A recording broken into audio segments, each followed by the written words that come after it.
And we're live. Hello, Boozeketeers. Welcome to this spooky edition of Cocktales with Tiki King. We're here tonight with a mission.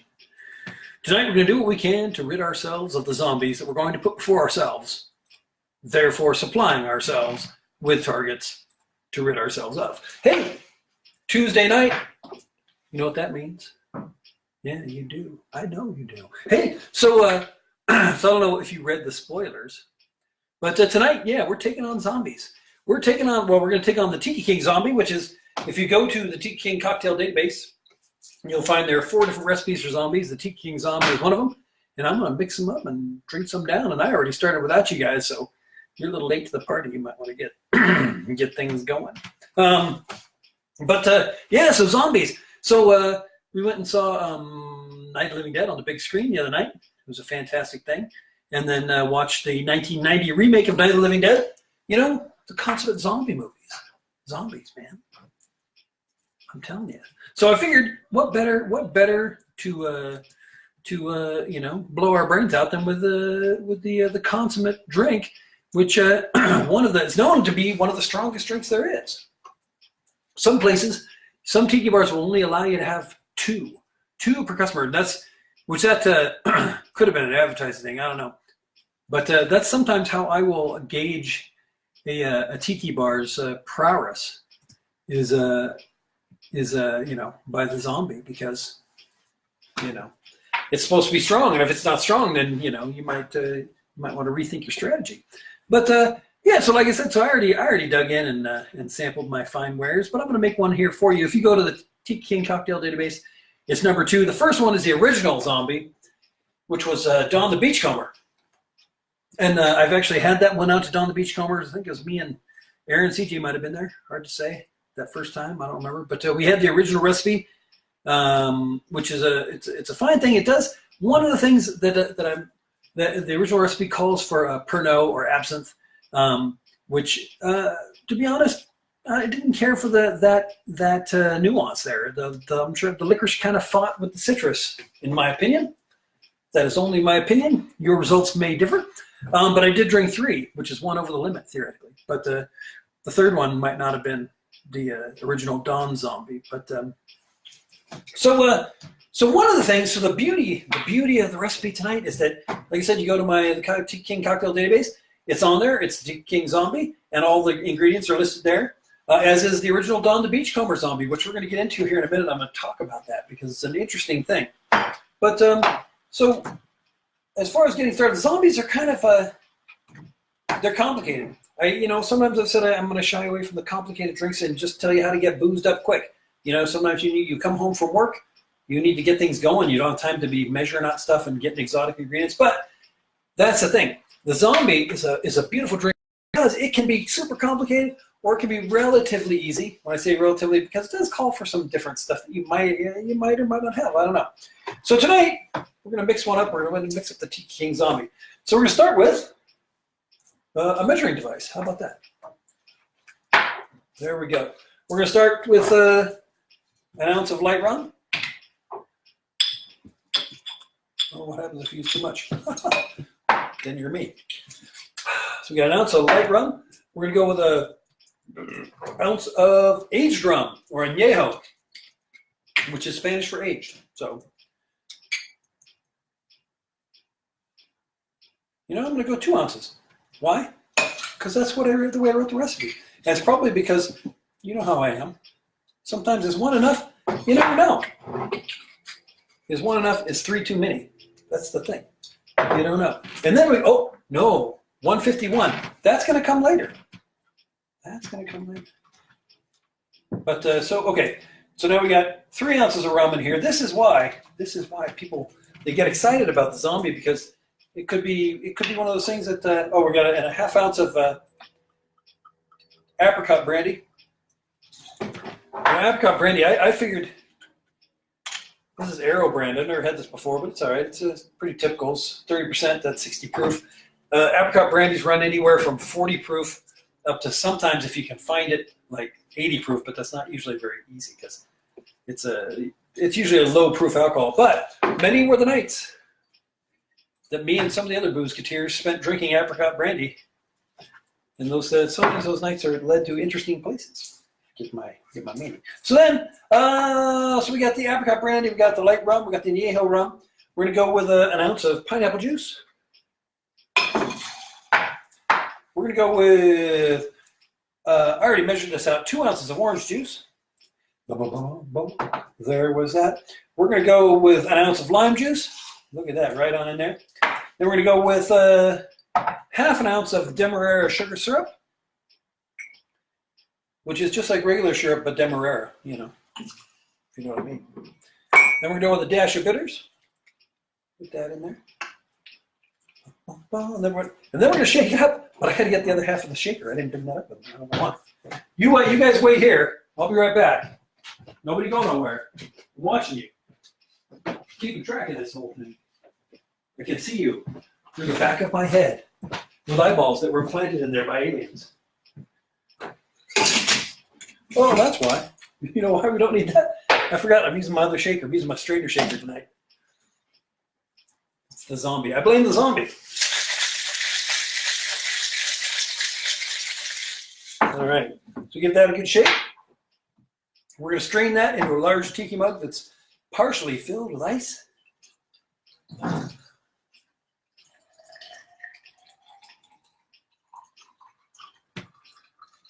Look at that, right up almost to the top. I'm leaving room for the 151. Yes, my skeleton friend over there was holding it. And the recipe calls for a half ounce, I believe. Or is it 1 ounce? No. Recipe calls for half ounce. You know what? I might go a little liberal with that because 151, you know, it's good. Boom. And there it goes. So, that's the float. We've talked about floats before.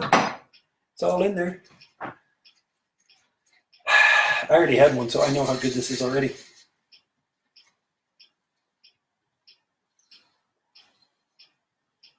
Oh, that is a thing of beauty.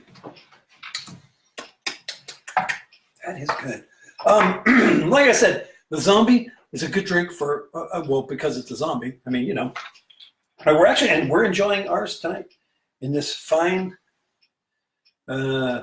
Hatbox Ghost mug, which I thought was appropriate. It's a fun thing. It's an ample mug too. It holds quite a bit, which is good for drinking. But so the zombie. So the zombie invented by Don the Beach for his Don the Beachcomber restaurant, as I understand it. I could be wrong if I am. Go ahead and shoot me a note and say, you're wrong, man. You're wrong. But no. So his zombie recipe was secret. It was a big secret. So much, in fact, that back then there's some of you may know the controversy of Don the Beachcomber and Trader Vic's, and there's a whole bunch of other ones that all popped up. But so Don the Beachcomber is one of the granddaddies of the tiki restaurants, tiki bars, and as such, they tended to be really real secretive about their recipes, because you know all the different tiki bars, they all wanted to have the stuff that was going to bring in the customers, so people tended to keep their stuff pretty quiet. And Don the Beachcomber, he kept his so quiet that in fact not even the people making them knew what they were made out of. And I know what you're saying. You're saying, Tiki King, how could this be? How can you make a drink and not know what's in it? Well, Don the Beachcomber, he had a lot of his recipes were actually written in code by numbers. Half ounce number 4, 2 ounces number 3. You know, and all the bottles, instead of having labels as to what they were, just had numbers. I'm not sure if it was that way with all the booze, but for the main recipes, yeah, they were in code. And so even the people mixing them up, they're just like, well, it's a half ounce of number 4. It's a, quarter ounce of number 8. And they'd put all the stuff together. That way, see, what would happen is that some of the bars, they'd poach workers back and forth from each other. And this way, anyone, say you might be, a #1 bartender at Don the Beachcomber, but you go somewhere else, you don't know the recipe. It was a bunch of stuff with numbers. So that's how he kept it secret. which was very efficient, but problematic later for people like us, because the recipes all just went away pretty much. I mean, as far as, if you didn't have the code, which apparently Don the Beachcomber didn't even like trust people with it. He was the only one who knew what was in each thing, and he had places where he'd send people to go get stuff. Like there was one of the things was Dawn's Mix, which was we know now what it was, but it was a syrup, and he would send a guy down and say, hey, go get more Dawn's Mix, and he would go down to the chemist and say, I need Dawn's Mix, and the guy would go, okay, here you go. Then he'd give him, a bottle of it, and he didn't know what that was. But so the problem is a lot of these recipes, the original recipes, they evolved over time. People added stuff, they put other stuff in. In fact, the zombie is probably one of the most, the zombie and the Mai Tai probably are the most sort of messed with recipes. Just as when you go to a place and they have their own Mai Tai, they'll probably have their own zombie, which is usually just a bunch of sort of whatever they have around, fruit juices and stuff, mixed with a whole bunch of booze. Which is, I'm not against it, because a bunch of booze, why not? But the problem is there is a thing, and I call it a thing because it's a thing. Recipes. You can say, I make the world's best grilled cheese sandwich, but I make it without cheese. I make it with pastrami. Well, that's a pastrami sandwich. It kind of goes with my whole thing about martinis. People say, oh, I love the chocolate marshmallow martini. Well, that's not a martini. It's a chocolate marshmallow cocktail. And that's the problem is when you start just adapting all the cocktails out to the point of no return, yeah, it's a bunch of good drinks and it's going to get you, it's going to get you where you need to go. But there are origins and there are recipes. And so the zombie, nobody knew what was in it for a long time. And after Dawn kicked the bucket, nobody knew how to make them, really. It was a bunch of code. However, along comes our good friend Beach Bum Barry, who, if you haven't checked out his books, he writes some amazing cocktail books. The guy he ferrets out the recipes. He's a historian. He is pretty much the guy when it comes to tiki drinks. He's compiled, I think now it's 3 different books, all just of tropical cocktails. If you join the Drooling Bastard Club down at the Tonga Hut, the drinks that are on the page there are all books from his or recipes from his books. So Beach Bum Barry, he decided he made it his quest to find out what exactly was in the Don the Beachcomber zombie, and it took him all over the place, and he was finding it out literally like one code bit at a time, and finding people who were related to people who might know something and might know, they might have written down this or that. Apparently he found someone whose dad, I guess, had worked at Don the Beachcomber and had a notebook. And he was very excited about it. And he was able to get a hold of this notebook and looked at it. And unfortunately, it was also full of code, apparently, for some of the stuff. So anyway, go to his website. It's on. If you go to the cocktail database under the zombie, there's a link to Beach Bum Barry's history of the zombie. It's an interesting read.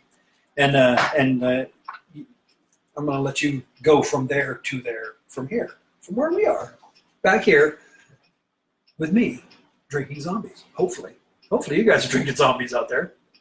If you're not, then you shouldn't be wasting your time. You should be sharing the program. Since you have no drink in your hand, you can hit that share button, I think. So you guys ready for Halloween? Are you guys all set? You got your Halloween booze ready? You got your costumes? You got your kids' costumes. If you got kids, you got your trick-or-treater treats for the tricks and the treats. Your stuff and your nonsense. Or what are you going to do? What are you guys doing? You going to go to parties? There's a cat's tail right there. I think there's going to be a cat here in a moment. Cat's in the tiki bar. What are you going to do about it? So what are you doing? What are you guys doing for Halloween? I know what I'm doing. I'm not telling you. It's a secret. Big secret. But I'll tell you what I am doing. I'm going off to Moab here next weekend to party it up with the likes of some of you. That'll be fun. But in the meantime, so Halloween. So like I said, we watched Night of the Living Dead, the original, the black and white Romero one. We watched the 90s remake, which was also by Romero. And then we had discussions about the various things in between there. But hey, so what I'm wondering is like, so what do you Boozeketeers, aside from running out of booze, what frightens you? What is it that scares you? You can, if you comment and I'll read about it, and then people can frighten you in your sleep later, because they can stalk you. And if your thing is jellyfish, maybe they'll just plop one on your pillow and you wake up to it, which could be good if you're the type who likes to be frightened. People go to haunted houses, so I can't say people don't like that kind of thing. Me, I'll tell you. You know what scares me? Marsupials, because they're fast. Yeah. No, that's not true. I'm not afraid of marsupials. I'd take one on. Yeah. I'd punch a possum. I'll tell you. I'm like that. No, my thing, I don't like spiders. And it's not, it's funny because Boozeketeer Aaron doesn't like clowns. But it's funny because people always send him scary pictures of like creepy clowns. But that doesn't scare him. What scares him is real clowns, and because they're scary. Because really, like actual clowns who are trying to be funny, because what are they hiding? That's the thing. If you got a clown who's like frothing and fangs, and, like huge bloodshot eyes, he's probably evil. You don't have to worry about that guy, because an evil clown's evil, and you know it. So you're just like, you close the fridge and go on your way. But like a regular clown, you might be standing outside your house, just there. What's he doing? That's what's scary. That's the scary thing. It's not the skeleton clowns or the killer clowns from outer space. It's the regular clowns who are out there petting balloon animals too slowly. You look out, you're like, come on, it's a poodle, finish it. And they're just for like hours. It's crazy. But so that's thing, spiders. I was saying earlier that's one of those things. Like if I went on that show Fear Factor, is that still on? Maybe I'm old. There used to be the show back in the old days called Fear Factor, where they do gross things, and the gross stuff. I was like, yeah, okay, you eat guts and putting your hands in things that you don't want to put your hands in. That's all fine. But there was one, and they had a woman who had had her head in a thing full of tarantulas.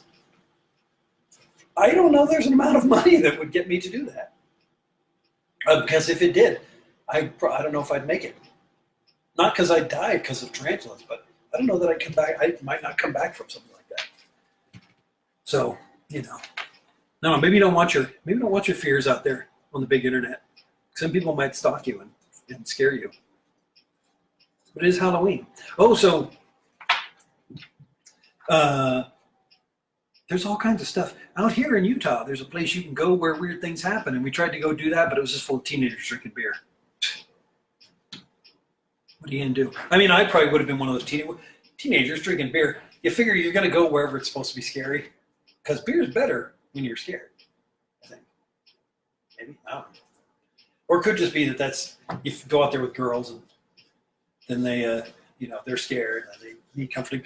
But so we went out to this place that was supposed to be scary, and there was a bunch of teenagers, and actually it was the guys who all ran and got in their car and drove away, and the girls just sort of sauntered and jumped in the back of the truck. But I think that one might have backfired on them. They probably thought we were security or something. But we didn't get to go experience the spookiness because of all the teenage beer drinking. It just goes to show you, if you're one of those people who just goes and does scary things on Halloween, you might want to rethink your motives, because Halloween, like the zombie, is available year-round. You don't have to have anything special. It doesn't have to be an occasion. You can get messed up drinking zombies anytime. Christmas, Thanksgiving, yes. Would you like some more cranberry? Yeah, and another zombie. Get your act together, buddy. You can carry that one through. Christmas. Oh, would you like a zombie? Everyone good? Yeah, been good. Put some more booze in there. Well, you can carry it through. Those are actually pretty close. Valentine's Day. Would you like an actual human heart? No, but I'll go for a zombie. You could take that one all the way through. And just like that, I gotta say, if you're like me and you like the places that are spooky and weird, Go to them when no one else is. Don't go on Halloween because everybody's there on Halloween. They're all like, ooh, you know, it'd be scary. Let's do scary stuff on Halloween. No, how about let's do scary stuff all year round? How about let's do scary stuff in the middle of summer? Let's drink zombies and hang out in the cemetery in the middle of summer. Who's going to stop us? Me? No, I don't think so. So there's that cat again. You coming up? Apparently so. Get that cat out of here. Cat's in the bar. What are you going to do? So did I tell you to share the program? I think I did. Did you? If you didn't, you might want to. Because otherwise, it's just me and you and them and the others. And not all of them know where they're supposed to be. And if we don't share, no one will come to our rescue. Do we need to be rescued? Not if we have zombies. Not if we have scary places to hide out. Not if we can go into an abandoned building and find some sort of horrible thing crouching down in the corner, staring out with its red eyes aglow. And you can say, hey, buddy, I see your eyes glowing over there. How about you whip us up a couple of zombies and we'll sit down and talk about this whole thing. You might make a friend. You know, I mean, it might be a really evil, like soul-eating friend, but it could happen. So I guess nobody's scared of nothing. How about this? What are you guys doing for Halloween? Who's dressing up as what tomorrow? Are you dressing up as something? You're just going to sit in your house drinking zombies and lamenting? No?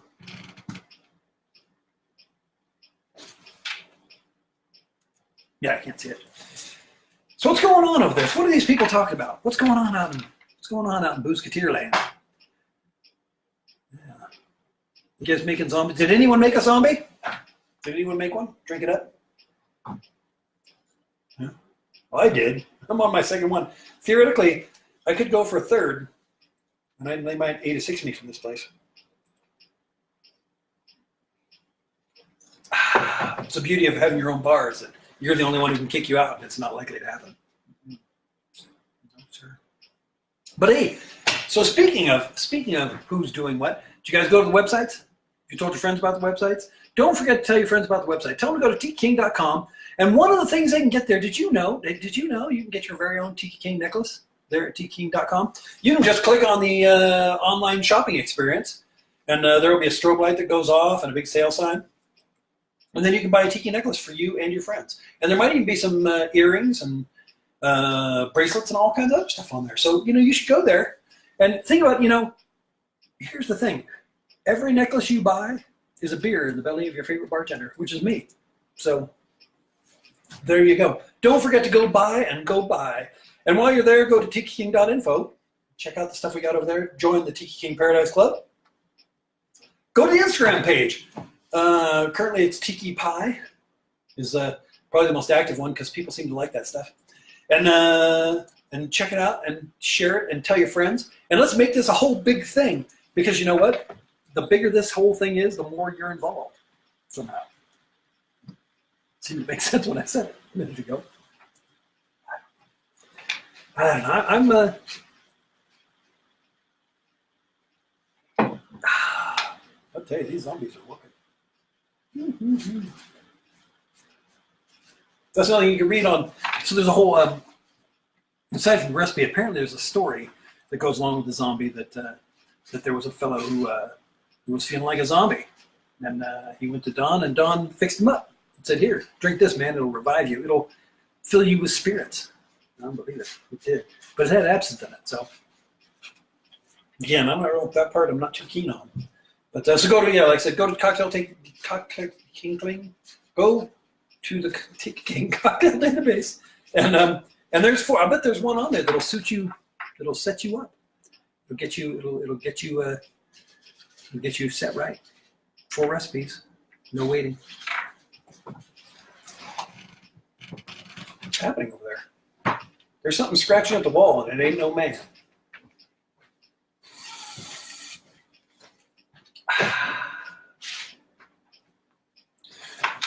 Well, so there you go. Mm-hmm. What? The show's not over? I thought it was. Mention our sponsors? Okay. And what? Oh, okay. Tonight's episode of Cocktails of Tiki King was not brought to you by fine tiki gin from Do Good Distilleries because they stopped making it. So what you might want to do is call your local congressman and say, Congressman, how are we going to get drunk on Do Good Distilleries tiki gin when they don't make it anymore? And have your congressman write the president, and have the president write to Do Good Distilleries and tell them to start making fine tiki gin again. And with that, I'm going to say goodnight, Boozeketeers. And I hope that wherever you are, whatever you do, that it involves some sort of booze and your friends and things like that and stuff like that there. So until next time, I'll see some of you this weekend, and some of you will see me in reruns. So like that.